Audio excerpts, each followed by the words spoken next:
Alors aujourd'hui, petite vidéo chill pour parler de bonheur les gars, pour parler de contentement, de se dire voilà ma vie c'est me satisfait. Alors je suis désolée, je trifouille énormément ma frange parce que je complexe énormément par rapport au fait que ma frange se met comme ça. Je sais que c'est très bizarre comme complexe, mais je trouve que je suis très moche comme ça. Du coup, j'ai revu ma frange quand elle est trop longue, elle se met toujours sur les côtés et ça me saoule. Voilà, ça c'était ma vie, mon œuvre. On s'en fout complètement mais c'est pas grave. Aujourd'hui je voudrais qu'on débatte sur le sujet de pourquoi est-ce que c'est aussi compliqué de se sentir heureux et de se sentir comment dire, à l'aise avec sa vie, quoi, de se dire bah ma vie elle me convient, voilà. Et ça peut arriver qu'on ait des moments comme ça dans notre vie où on se dit bah là ma vie c'est cool et tout, mais des fois ça dure pas forcément et des fois ça dure même très peu de temps et tout d'un coup on se ressent mal et c'est chiant, voilà. J'ai envie qu'on débatte là-dessus, de savoir mais attends ça vient d'où, mais pourquoi est-ce que c'est aussi dur, pourquoi est-ce que ce serait pas simple? Moi j'aime bien observer les animaux. Et notamment parce que voilà, moi j'écoutais à un moment Luc Ferry pour ses cours de philo parce que je trouvais ça grave intéressant. On aime ou on n'aime pas Luc Ferry, je sais que voilà, homme politique égale controverse égale compliqué égale ok. Bref, mais à un moment Luc Ferry disait voilà, pour rendre mon chien heureux c'est extrêmement simple parce qu'en fait il a des désirs qui sont finis. S'il a mangé, s'il a joué et s'il a bu, il est heureux le chien. Tu vois, si tu t'occupes de lui, il a bien mangé, c'est pas compliqué de rendre heureux un chien.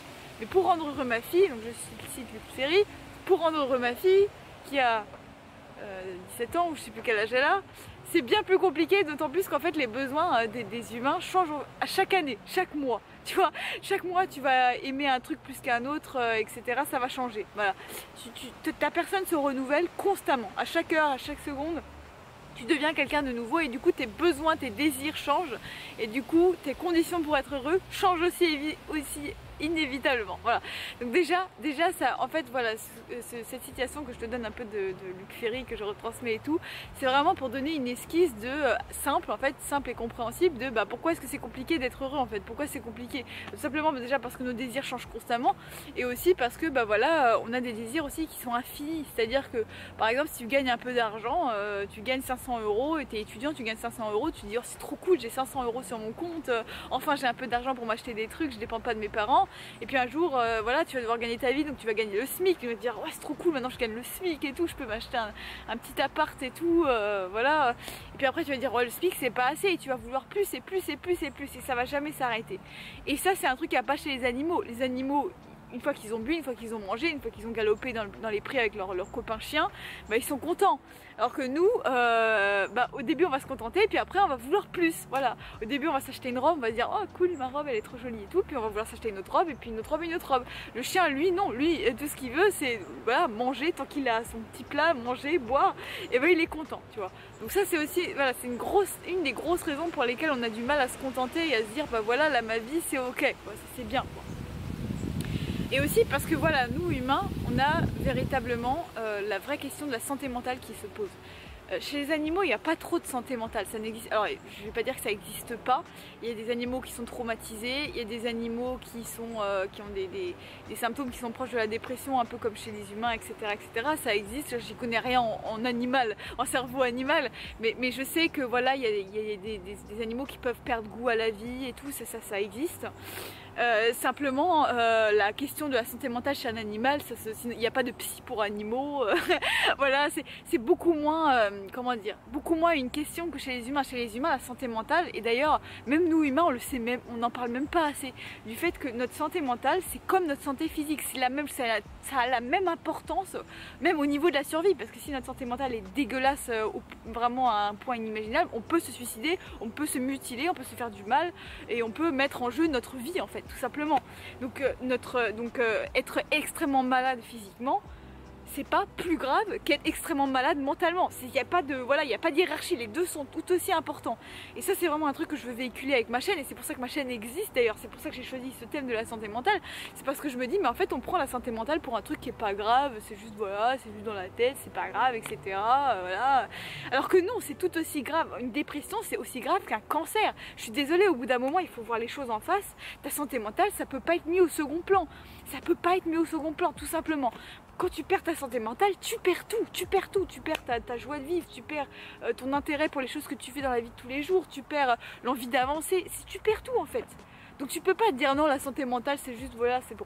Donc voilà, donc ça déjà c'est déjà la santé mentale c'est un gros, c'est quelque chose voilà, c'est un truc sur lequel on n'est absolument pas informé. On sait voilà, jamais à l'école on nous a donné des conseils en fait pour aller bien, pour avoir une bonne hygiène de santé mentale. Je me souviens qu'on avait des intervenants pour nous expliquer que voilà, fallait manger des légumes, fallait faire de l'exercice physique, etc. Ça on avait des intervenants à l'école qui nous parlaient de ça, pas de soucis, il y en avait. Mais jamais, ou quasiment jamais, ou alors c'était très anecdotique, on a eu des intervenants pour nous parler de santé mentale, comment prendre soin de soi, comment aller mieux.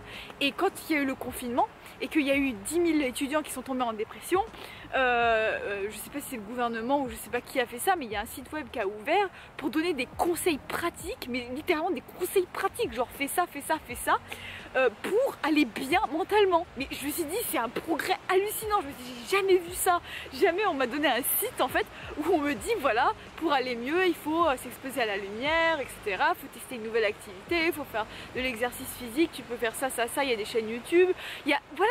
Mais ça peut paraître con comme ça, mais notre santé mentale, on n'en prend pas assez soin, on n'en prend pas, on le met trop au second plan. Donc pourquoi est-ce que c'est aussi dur d'être heureux? Déjà parce qu'on oublie que être heureux c'est prendre soin d'avoir une bonne santé mentale, ça c'est voilà, et que la santé mentale c'est tout un business, tu vois, c'est tout un mécanisme à comprendre.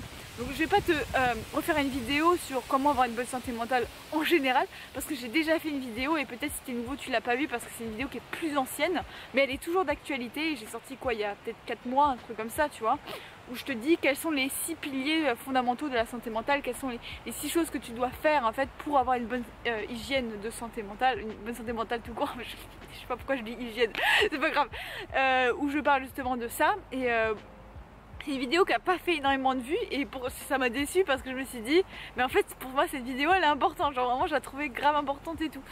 Bon, c'est que moi qui dis ça, en plus c'est ma propre vidéo donc je suis un peu orgueilleuse de dire ça, mais c'est pas grave, c'est pas grave, c'est pas grave. Mon orgueil les gars, c'est ça aussi hein. Bon voilà. Mais juste pour, voilà, la question de cette vidéo c'est pourquoi c'est aussi dur d'avoir une bonne santé mentale. Voilà, je te le dis, parce que nos désirs changent constamment, parce qu'on n'arrive pas à se contenter de quelque chose, de se dire là j'ai plus besoin de m'acheter des fringues, j'ai plus besoin d'avoir plus d'argent, c'est bien comme c'est maintenant, et voilà, et tout simplement parce qu'on oublie que être heureux égale avoir une bonne santé mentale. Voilà, on oublie ça. On met notre santé mentale au second plan, on dit si je suis triste c'est pas grave, c'est normal, bon voilà, ça va passer, puis ça, comme tout le monde, etc. Non, c'est ta santé mentale. Quand tu te blesses, tu as un hématome, tu vas réagir, tu vas aller voir ton médecin, tu vas mettre un médicament, tu vas prendre un médicament, etc. Tu vas faire quelque chose. Voilà, mais quand il t'arrive l'équivalent en santé mentale, tu vas pas réagir. Alors je sais qu'il y a des gens qui réagissent bien, qui vont tout de suite voir un psy, qui vont s'informer pour voir s'ils n'ont pas un trouble, etc. qui fait qu'ils se sentent mal, etc.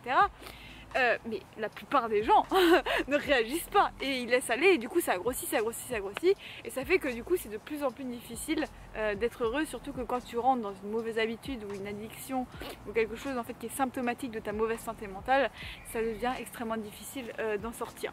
Il y a des gens qui sont en dépression depuis des années, je renifle hein. C'est un peu dégueulasse, on est d'accord.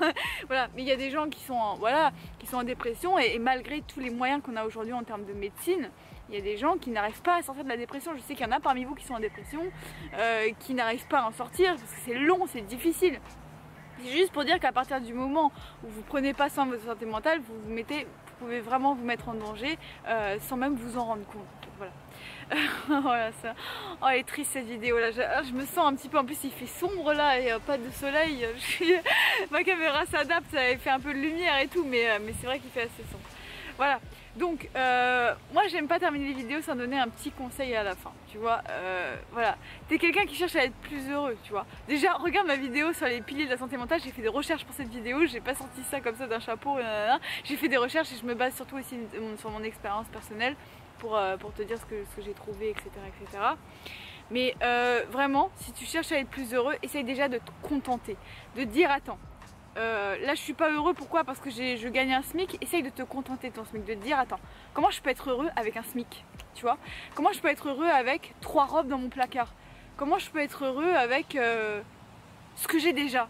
qu'est-ce que je peux faire avec les moyens que j'ai aujourd'hui, comment je peux être heureux en fait. Je pense que c'est ça la question qu'on a à se poser, tu vois, de se dire, au lieu de se dire ah je serais heureuse si j'avais 500 € de plus par mois dans mon compte bancaire, je serais heureuse si j'avais telle robe en plus dans mon placard, essaye de regarder ce que tu as là aujourd'hui et de dire comment avec ça je construis un épanouissement.